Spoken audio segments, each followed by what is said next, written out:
Fala pessoal, tudo bem?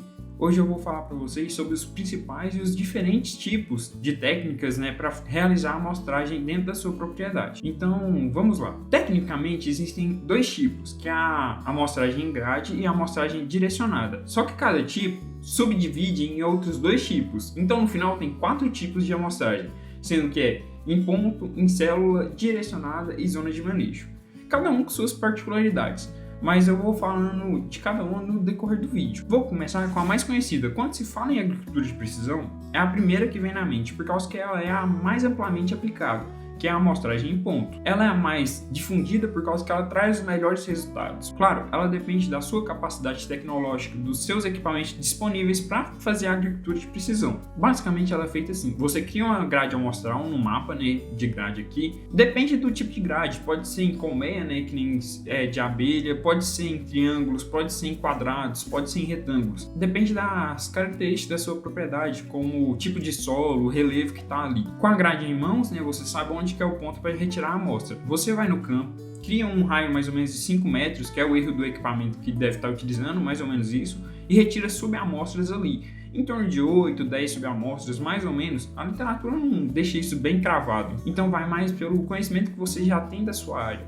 Por exemplo, se você sabe que ela varia muito, tem muita variação, pegar mais pontos ali. Quanto mais subamostras, mais correto, mais condizente com a realidade vai estar. Você retira ali a quantidade X de subamostras, vamos colocar que você retirou 5. Mistura no balde e tira uma parte para fazer a análise. Então você vai fazer a análise daquele ponto e vai fazendo isso em cada ponto, em cada quadrante da grade que você criou. Aí depende do tamanho da grade. Se for de 1 hectare, então vai ser um ponto a cada 1 hectare. Se for de 2 hectares, um ponto a cada 2 hectares. Se for de 3, a cada 3. Tem de 5, por exemplo. Você tem que se atentar às distâncias, porque se for muito longe, um ponto não vai ter nada a ver com o outro e o mapa vai ficar errado.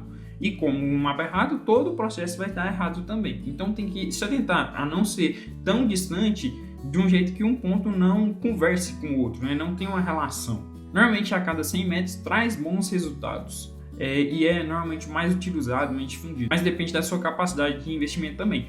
Por exemplo, aqui na minha região, cada amostra está girando em torno de R$100. Então, dependendo do quanto você tem que investir, pode ser que tenha que mudar a grade amostral. Depois de realizada a amostragem, você recebe os resultados do laboratório, cria um mapa e aquele mapa vai estar com diferentes áreas, a variação, você vai vendo onde que tem cada variação, área boa, área ruim, áreas medianas. Com isso, você vai manejá-las de acordo com a recomendação depois. O outro tipo de amostragem é a amostragem por células. Basicamente, um jeito muito simples de entender ela é pensar que é uma amostragem convencional, que você já faz na sua área toda ou em diferentes talhões, só que com maior precisão, então em áreas menores. Por exemplo, você tem uma área de 100 hectares e está dividido em 2 talhões de 50, você faz a amostragem para cada um. Na amostragem em célula, você vai dividir esses talhões em mais partes. Vamos colocar que você divide os de 50 hectares em 10 de 5 hectares, então no total você vai ter 100 amostras. Você vai entender como que cada área está se comportando ali, só que de maneira convencional. Você vai lá, faz o caminhamento,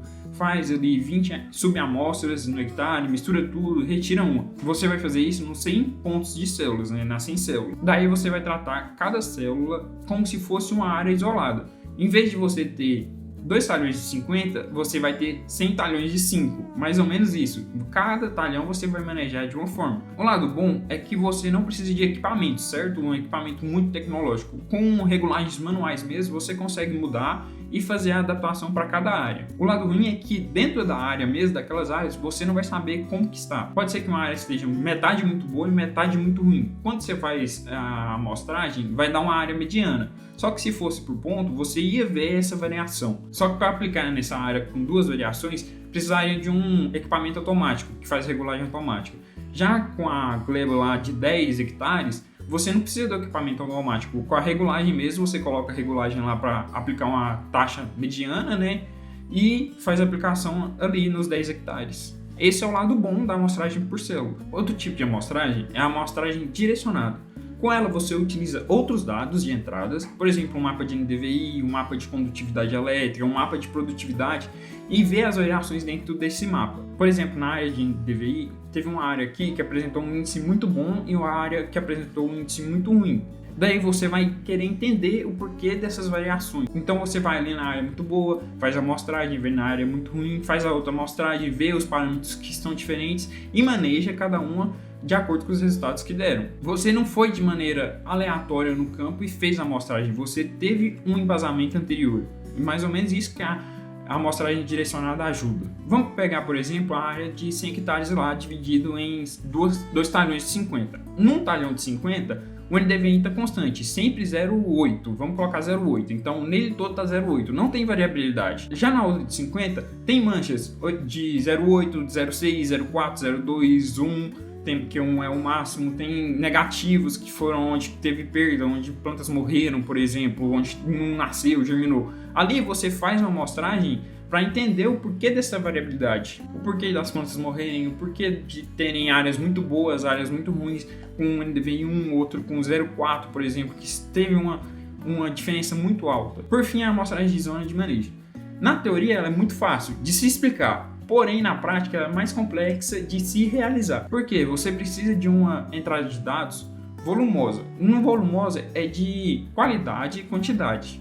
Porque se trazem uma entrada de dados ruim, o resultado vai ser ruim. Quando eu digo de quantidade, é, por exemplo, pegar 6 mapas de produtividade ali durante 3 anos, 2 safras por ano, ver quais as áreas que obteram maior produtividade, menor produtividade, puxar os mapas de NDVI, condutividade elétrica, mapa de fertilidade, por exemplo, colocar um sobre o outro, encontrando as áreas que apresentam uma constância. Ou seja, aquela área tem uma maior produtividade, maior fertilidade e maior índice vegetativo. Então, ali tem algumas características boas. A gente tem que descobrir o porquê daquelas características. Esse é um objetivo também. Você já criou aquela zona de manejo, que está ali, e você vai querer entender elas. Aí teve outra que o NDVI sempre está ruim, sempre está médio, não apresenta uma boa produtividade, mas a fertilidade está boa. Vamos colocar que a fertilidade está boa. Tem algum fator limitante ali que não está deixando melhorar, e não é a fertilidade, porque você já sabe que ela está boa.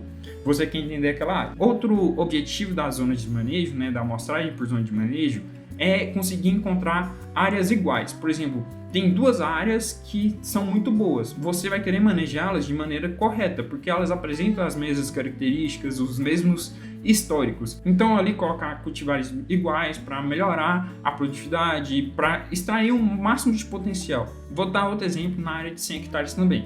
Existe uma área lá que é mal drenada, ou seja, um solo argiloso e que a água não se infiltra com uma velocidade boa, fica parada ali. Outra área que é muito drenosa, então a água disponível ali é ruim, é baixa, tem pouca água para as plantas. E uma área muito boa, vamos colocar que as características delas estão perfeitas. Com a zona de manejo, você vai identificar cada área, o tamanho, as características de cada uma e vai conseguir manejar cada uma de uma melhor forma. Por exemplo, na área de madrenagem, colocar uma cultivar que é mais resistente a essas características, que conseguem suportar uma quantidade maior de água no solo. Outra lá na área arenosa, colocar uma cultivar que aguenta um déficit hídrico. Se tiver um veranico, alguma coisa assim, ela não vai sofrer tanto. E na área de melhor fertilidade, colocar a cultivar de melhor produtividade que você conseguir, para extrair o máximo mesmo. O objetivo é sempre extrair o máximo potencial que a área pode te dar. Se ela tiver um potencial baixo, vamos extrair o máximo desse potencial baixo. Se ele tiver um potencial alto, vamos extrair o máximo do potencial alto. Então foram esses 4 tipos de amostragem, pontos célula direcionados e zona de manejo, cada um com seus objetivos, com suas intenções e que podem trazer vantagens para o produtor com base no nível tecnológico, investimento, os objetivos dele. Então eu agradeço a todos aí. Se gostaram do vídeo, deixa o curtir, se inscreva no canal e ative o sininho aí para receber as notificações do canal. E comente aí, se você fosse fazer um tipo de amostragem de solo aí.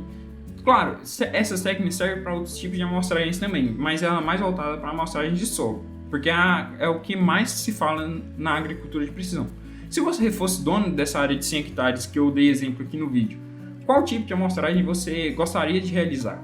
Então agradeço a todos aí e até a próxima. Falou!